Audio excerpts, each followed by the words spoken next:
US and Israel attack major combat operation का announcement Trump ने किया है। ईरान के खिलाफ मिसाइल अटैक भी चल रहा है, उसको लेकर क्या कहेंगे?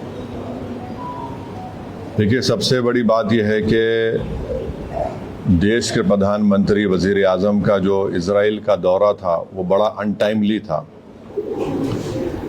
और वज़ीर आज़म नरेंद्र मोदी को अपने एडवाइज़र से सवाल करना चाहिए कि क्या ये सही वक्त था इजराइल का दौरा करने के लिए। अगर वज़ीर आज़म का एयरक्राफ्ट मिड एयर में होता और इस तरह का हमला होता तो फिर इसका जिम्मेदार कौन होते? और वज़ीर आज़म को, प्रधानमंत्री को देश को बताना है कि क्या नेतन्याहू ने उनको ये बताया था कि इजराइल ईरान पर हमला करने वाला है, और अगर बताया था तो फिर वज़ीर आज़म को चाहिए था कि वो फ़ौरन, प्रधानमंत्री को चाहिए था कि फ़ौरन अपना इजराइल का दौरा ख़त्म करके देश को वापस आते। मैं इसलिए कह रहा हूँ कि अटल बिहारी वाजपेयी 1979 में चाइना गए थे और जब वियतनाम पर हमला हुआ अटल बिहारी वाजपेयी वापस आ गए देश को। और अगर इजराइल ने नहीं बताया कि वो यूएस के साथ मिलकर ईरान पर हमला कर रहा है तो फिर ये तो इजराइल ने हमको धोखा दिया। देश के 133 करोड़ जनता को इजराइल ने, भारत की, धोखा दिया है, बिट्रे किया है। उन्होंने प्रधानमंत्री के विजिट को इस्तेमाल किया है ईरान पर अपने एक वल्गर अटैक के लिए, और उन्होंने प्रधानमंत्री के विजिट को इस्तेमाल किया है ईरान पर हमला करने के लिए, और जो जेनोसाइड उन्होंने फ़लस्तीनियों का किया है गाज़ा में उसको कवर अप करने के लिए। और तीसरा, उसमें मैसेज ये जाएगा कि भारत ईरान के साथ नहीं खड़ा है, भारत इजराइल के साथ खड़ा है। और भारत को क्या हासिल हो रहा है इस हमले से, बताइए? कुछ फ़ायदा हुआ भारत को इस हमले से? छठी बात यह है कि 10 मिलियन भारत के नागरिक गल्फ कंट्रीज में रहते हैं। 10 मिलियन। उस देश के आम नागरिक पर क्या मैसेज जाएगा कि प्रधानमंत्री मोदी के विजिट के ख़त्म होने के फ़ौरन बाद इजराइल ने ईरान पर हमला किया। अब आप देखिए, बहरीन में हमला हो गया, क़तर में हमला हो गया, हाँ, सऊदी अरेबिया पे हमला हो सकता है। तो ये वहाँ की जनता को हम क्या पैगाम दे रहे हैं? हम तो हमेशा न्यूट्रल थे।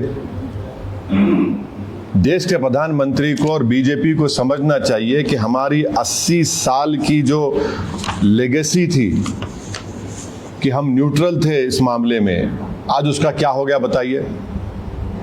और फिर बहुत गलत मैसेज गया है तमाम ये गल्फ कंट्रीज़ को, चाहे बहरीन हो, क़तर हो, इराक़ हो।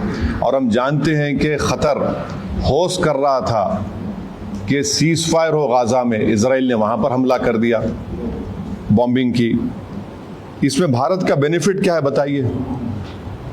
और प्रधानमंत्री के साथ जो आपकी बरादरी मीडिया के लोग गए थे कवर करने के लिए, वो भी फंसे हुए इजराइल में। अब उनका क्या होगा?